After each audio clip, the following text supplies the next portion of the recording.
The Joe Rogan Experience. Myth number 2, well, I don't say myth, I should say rumor, was that this was something from some sort of a biological weapons thing that was leaked, right? Because Wuhan is some area, a part of China, that they actually do work on biological weapons.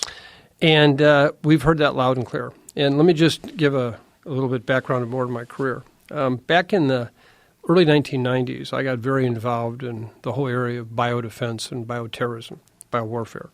It turned out I was involved with helping to interview and get information from some of the Russian bioweaponeers after the wall fell and Russia collapsed. We had all these experts coming out who'd been spending their whole lives making bioweapons.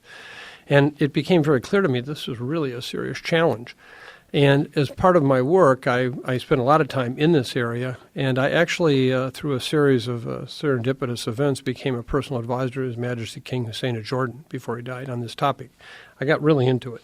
I wrote a book that was published on 9/11 of 2000 called Living Terrors, What Our Country Needs to Know to Survive the Coming Bioterrorist Catastrophe, and I think I bought 8 of the 12 copies that were sold in that year afterwards. And then when 9/11 happened, of course, then it became really prominent. And then I went on to serve on a group here in the United States that was basically the National Science Advisory Board on biosecurity, safety issues. So I've had a lot of experience in this area. And so I bring that to the table and I tell you there is no evidence whatsoever that this is a bioweapon or that it was accidentally released from the Wuhan lab.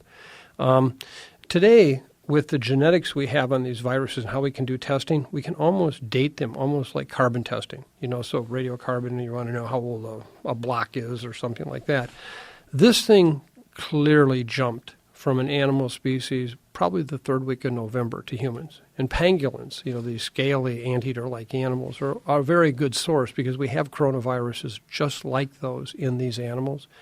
And it got into a human. So, we've surely had a lot of challenges with that, but I don't believe that there's any evidence linking this to an intentional release or an accidental release or that it's an engineered bug. It's not.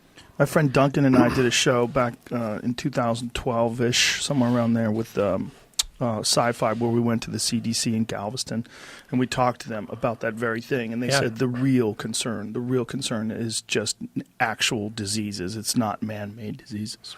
It's just naturally occurring diseases. That's exactly it. I mean, look at where, we could not have crafted a virus like this to do what it's doing. I mean, we don't have the creative imagination or the skill set. If somebody said, okay, I want to find a virus that will take out a lot of people, okay? This one, Mother Nature does it so much better than we could ever do it. And, whether it was Ebola, whether it's this one or it's antibiotic resistance, any of these things. I mean, you and I were talking earlier about the potential for chronic wasting disease to be a problem for humans. Mother Nature's doing it pretty well on her own.